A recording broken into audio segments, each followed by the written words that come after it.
ప్రభునందు ప్రియమైన దేవుని బిడ్డలారా, ఈ ఉదయకాల సమయంలో దేవుని అనుదిన వాగ్దాన పరిచర్య ద్వారా మరి ఒకసారి మిమ్మల్ని కలుసుకోవడానికి దేవుడు నాకు అనుగ్రహించిన ఈ గొప్ప ఈ భాగ్యాన్ని బట్టి మొదటిగా దేవాది దేవునికి ఎంతగానో కృతజ్ఞతాస్తుతులు చెల్లించున్నాను.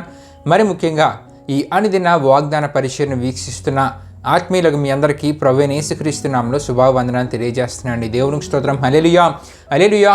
ప్రియమైన దేవుని బిడ్డలారా, మరి ఈ సమయంలో దేవుని యొక్క వాగ్దానాన్ని మనం ధ్యానం చేసుకుని వచ్చినాం. ఉదయకాల సమయంలో దేవుడు మీకు ఇచ్చిన వాగ్దానము ఆదికాండము 12వ అధ్యాయము 2వ వచనమే అన్నది. ఆ వాగ్దాన వాక్య భాగాన్ని మీ కొరకు నేను చదువుచున్నాను. ప్రార్థనాపూర్వకంగా ఆలకించవలసిందిగా ప్రభువైన యేసుక్రీస్తు నామములో అందరినీ కోరుచున్నానండి.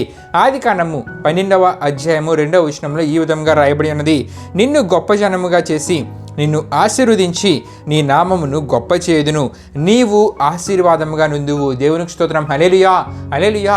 ఈ వాగ్దానపు మాటని ఆనాడు దేవుడు అబ్రాముకి ఇస్తున్నట్లు దేవుని వాక్యంలో మనం చూడగలం. ఈ వాగ్దానపు మాట నుండి నీవు ఆశీర్వాదముగా నుందువు అనే వాగ్దానపు మాటను మనం ధ్యానం చేసుకుని పోతున్నాం. ప్రియమైన దేవుని బిడ్డలారా, దేవుడు అబ్రాముతో మాట్లాడిన మొట్టమొదటిసారిగా ఈ సందర్భాన్ని మనం చూడగలం. అయితే అప్పటికి అబ్రాము పేరు అబ్రాము కాదు, అబ్రాము అని పిలవబడలేదు, కానీ అప్పటికి అబ్రాము పిలువబడుతున్నాడండి. అయితే ఆ సమయంలో దేవుడైన యెహోవా అబ్రాముతో మొట్టమొదటిగా ఏమంటున్నారంటే 12వ అధ్యాయం 1వ వచనంలో మనం చూడగలం. యెహోవా, నీవు లేచి నీ దేశం నుండి నీ బంధువుల యొద్ద నుండి నీ తండ్రి ఇంటి నుండి బయలుదేరి నేను నీకు చూపించే దేశంకు వెళ్ళమని దేవుడు మొదట అబ్రాముతో అక్కడ మాట్లాడుతున్నారండి. అంటే నీవు నీ ప్రాంతాన్ని విడిచి నేను చెప్పబోయే ప్రాంతానికి వెళ్ళని అంటూ దేవుడు అబ్రాముతో ఏమనంటూ ఉన్నారంటే, నిన్ను గొప్ప జనముగా చేసి నిన్ను ఆశీర్వదిస్తాను, నిన్ను ఆశీర్వదిస్తాను, అంతేకాకుండా నీ నామమును గొప్ప చేస్తాను. అంతేకాకుండా చివరిగా దేవుడు ఏమంటున్నారంటే, నీవు ఆశీర్వాదముగా నుందువని దేవుడు అబ్రాముతో ఆ సందర్భంలో అంటున్నట్లు ఆదికాండం 12వ అధ్యాయం 2వ వచనంలో మనకు కనబడుతుందండి. దేవునికి స్తోత్రం. హల్లెలూయా, హల్లెలూయా.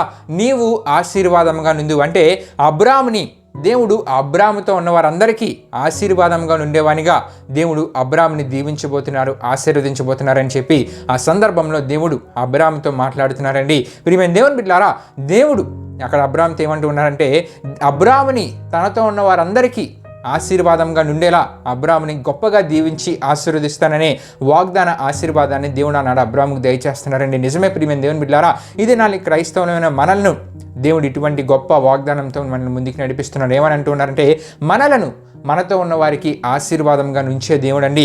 మనలను గొప్పగా ఆశీర్వదించడమే కాదు, మనతో ఉన్నవారు కూడా ఆశీర్వదింపబడేలా మనలను వారికి ఆశీర్వాదకరంగా ఉంచే దేవుడు మన దేవుడే ఉన్నారు. దేవునికి స్తోత్రం. హల్లెలూయా, హల్లెలూయా.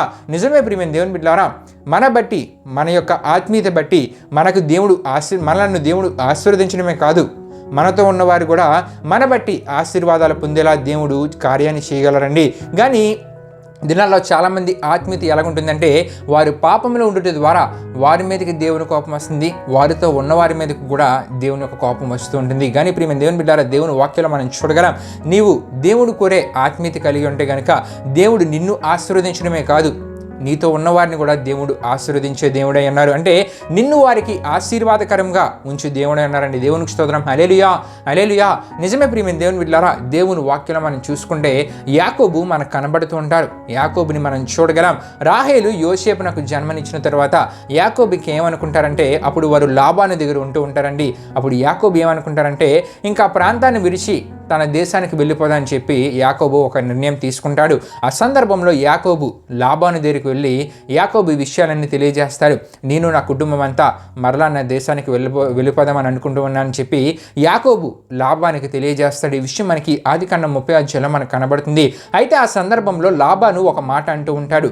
ఏమని అంటూ ఉంటాడంటే, ప్రియమైన దేవుని బిడ్డలారా, ఆదికాండం 30వ అధ్యాయము 27వ వచనం మనం చూసుకుంటే గనక, అందుకు లాబాను అతనితో, నీ కటాక్షము నా మీద నున్న ఎడల నా మాట వినుము, నిన్ను బట్టి యెహోవా నన్ను ఆశీర్వదించినని శకునము చూచి తెలుసుకుంటేనని చెప్పాను. దేవునికి స్తోత్రం. హల్లెలూయా, హల్లెలూయా. ఎప్పుడైతే యాకోబు లాబానుతో ఈ విషయాన్ని చెప్తాడో, నేను మరలా నా దేశానికి వెళ్ళిపోదాం అనుకుంటున్నానని, లాబాను యాకోబుతో ఏమంటాడంటే, నిన్ను బట్టి యెహోవా నన్ను ఆశీర్వదించారనే శకునము నాకు తెలియజేయబడింది, నేను గ్రహించగలిగానని చెప్పి లాబాను అంటూ ఉన్నాడు. అంటే యాకోబు బట్టి యాకోబు దేవుని ద్వారా ఆశీర్వదించబడ్డాడు. అంతేకాకుండా యాకోబు బట్టి లాబాను తను కూడా ఆశీర్వాదాలు పొందుకున్నాడని గ్రహించగలిగాడండి. నిజమే ప్రియమైన దేవుని బిడ్డలారా, యాకోబు కూడా అక్కడ అంటూ ఉంటాడు. మనం చూడగలం 30వ అధ్యాయంలో మనం చూసుకుంటే కనుక 30వ అధ్యాయం 30వ వచనంలో మనం చూడగలం, నేను రాకమునుపు నీకుండినది కొంచెమే, అయితే అది బహుగా అభివృద్ధి నొందెను. నేను పాదము పెట్టిన చోటనల్లా యెహోవా నిన్ను ఆశీర్వదించెను. నేను నా ఇంటి వారి కొరకు ఎప్పుడూనూ సంపాద్యము చేసుకుంటున్నాను అని యాకోబు అక్కడ లాబానుతో అంటూ ఉన్నాడు. అంటే యాకోబు కూడా ఈ విషయాన్ని గ్రహించగలడు. ఏ విషయానంటే దేవుడు యాకోబు కలిగిన ఆత్మీయత బట్టి యాకోబుని దేవుడు ఆశీర్వదించాడు. ఆశీర్వదించడమే కాదు, యాకోబు అడుగుపెట్టే ప్రతి స్థలము అక్కడ ఉన్నవారు కూడా ఆశీర్వాదాలు యాకోబు ఆత్మీయత బట్టి, అంటే యాకోబు జీవించిన జీవితం బట్టి యాకోబు ఆశీర్వదించబడ్డాడు. తనతో ఉన్నవారు కూడా ఆశీర్వదింపబడేలా యాకోబుని వారందరికీ ఆశీర్వాదకరంగా దేవుడు ఉంచారండి. దేవునికి స్తోత్రం. హల్లెలూయా, హల్లెలూయా. ప్రియమైన దేవుని బిడ్డలారా, మనము కలిగి ఉండే ఆత్మీయత ద్వారా దేవుడు మనకి ఆశీర్వాదాలు ఇవ్వడమే కాదండి, మనల్ని ఆశీర్వదించడమే కాదు, మనలను ఆశీర్వదించి మనతో ఉన్న వారికి కూడా మనలను ఆశీర్వాదకరంగా ఉంచు దేవుడే అన్నారు. నిజమే, అబ్రాముని దేవుడు ఎంత గొప్పగా ఆశీర్వదించడమే కాకుండా తనతో ఉన్నవారికి కూడా అబ్రాముని ఒక ఆశీర్వాదకరంగా, తనతో ఉన్నవారు కూడా ఆశీర్వదింపబడేలా అబ్రాముని దేవుడు అంత గొప్పగా దీవించి ఆశీర్వదించడానికి గల కారణము అబ్రాము కలిగి ఉన్న ఆత్మీయత. ఎటువంటి ఆత్మీయత అబ్రాము కలిగి ఉన్నాడంటే విధేయత అనేది అబ్రాములో ఉందండి. నిజమే, అబ్రాము ఏం చేశాడంటే దేవుడు తనతో చెప్పినప్పుడు, తను ఉన్న ప్రాంతాన్ని విడిచి వేరే దగ్గరికి వెళ్ళమన్నప్పుడు దేవుని మాటకు విధేయుడయ్యాడు. విధేయత చూపి దేవుడు తనతో చెప్పినట్లు అబ్రాము చేశాడండి. రెండవదిగా అబ్రాములో గొప్ప విశ్వాసాన్ని మనం చూడగలం. దేవుడు అబ్రాముకి ఒక విశ్వాస పరీక్ష పెట్టినప్పుడు ఇస్సాకు సమయంలో ఆ విశ్వాస పరీక్షలో అబ్రాము విజయాన్ని పొందుకోగలాడు. దాన్ని బట్టి దేవుడు అబ్రాముని చూసి అబ్రాము ఒక గొప్ప విశ్వాసాన్ని చెప్పి దేవుడు అబ్రాము గురించి అక్కడ తెలియజేసినట్లు మనం చూడగలం. ఆ సందర్భాన్ని బట్టి మనం అర్థం చేసుకోగలం. మూడవదిగా అబ్రాము దేవుని మాట విన్నవాడు. దేవుడు తన జీవితంలో చేసిన వాగ్దానాన్ని ముందుగానే, దేవుడు తన జీవితంలో ఒక వాగ్దానాన్ని ఇచ్చినప్పుడు ఆ వాగ్దాన ఆశీర్వాదాన్ని తను పొందుకుంటానని ముందుగానే గ్రహించి ఆ మాటకు లోబడిన వానిగా అబ్రామును మనం చూడగలం. ఇటువంటి ఆత్మీయత అబ్రాము కలిగి ఉండడం ద్వారా ప్రియమైన దేవుని బిడ్డలారా, అబ్రాము దేవుని ద్వారా ఆశీర్వదించబడ్డాడు. అబ్రాము ఆశీర్వదించబడమే కాకుండా అబ్రాముతో ఉన్నవారిని కూడా దేవుడు అబ్రాముని వారందరికీ ఆశీర్వాదకరంగా ఉంచారండి. దేవునికి స్తోత్రం. హల్లెలూయా, హల్లెలూయా.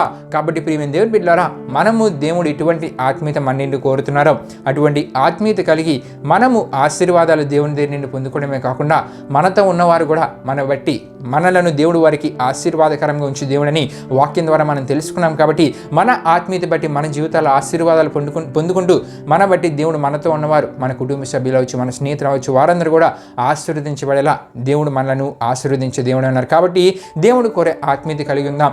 దేవుని ద్వారా అబ్రాము వలె ఆశీర్వాదాలు మన జీవితాల్లో పొందుకుందాం. దేవుడు కోరే ఆత్మీయత కలిగి ఉండి అబ్రాము వలె ఆశీర్వాదాలు పొందుకోవడమే కాకుండా మనలను దేవుడు ఇతరులకు ఆశీర్వాదకరంగా ఉంచే దేవుడు. కాబట్టి మనతో ఉన్నవాడు కూడా ఆశీర్వదించబడేలా దేవుడు దేవుడే అన్నారండి. దేవునికి స్తోత్రం. హల్లెలూయా, హల్లెలూయా. కాబట్టి ప్రియమైన దేవుని బిడ్డలారా, ఇటువంటి ఆత్మీయ జీవితాన్ని కలిగి దేవుడు ఇచ్చే వాగ్దాన ఆశీర్వాదాన్ని మనం పొందుకుంటూ మనతో ఉన్నవారికి కూడా మనము ఆశీర్వాదకరంగా ఉంటూ మన జీవితాలను మనం ముందుకు వెళ్దామండి. దేవుడి పరిశుద్ధ వాగ్దానాన్ని మన వినికిడిలో దీవించునుగాక. ప్రభు మిమ్మల్ని దీవించునుగాక. ఆమేన్. ప్రియమైన దేవుని బిడ్డలారా, ఈ వాగ్దాన కార్యక్రమాన్ని ముగింపు ప్రాంతం మనం ముగించుకుందామండి. అందరూ కళ్ళు మూసుకొని తల ఉంచుకొని ప్రార్థనలు నాతో పాటు ఏకీవించవలసిందిగా ప్రభువైన యేసుక్రీస్తు నామములో అందరినీ కోరుచున్నాను. ప్రార్థన చేసుకుందాం. మహిమా స్వరూపైన మా ప్రభువా, జీవాధిపతి అనేసియా, నీ ఘనమైన నామానికే మహిమ ఘనత ప్రభావం చెల్లించున్నాం దేవా. ఇప్పుడు వరకు ఈ వాగ్దానం ద్వారా మాతో మాట్లాడిన దేవా, మీకే వేలాది వందనములు కృతజ్ఞతాస్తుతులు చెల్లించున్నామేసా.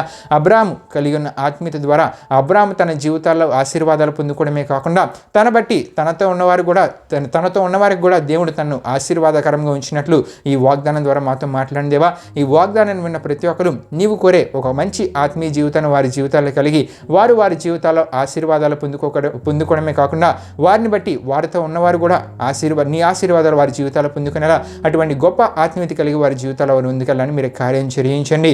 ఈ వాగ్దానం ఉన్న ప్రతి ఒక్కరి జీవితాలు ఈ వాగ్దానం నెరవేర్పు వారు పొందుకునేలా మీరు కార్యం జరిగించండి. ఈ దినాన్ని ప్రతి ఒక్కరు చేస్తున్న ప్రయాణంలో పనులంట్లో తోడుగుని ముందుకు నడిపించమై మీకే వేలాది వందనములు కృతజ్ఞతాస్తుతులు చెల్లిస్తూ యేసు పరిశుద్ధ నామములో అడిగి వేడుకొనుచున్నాం తండ్రి.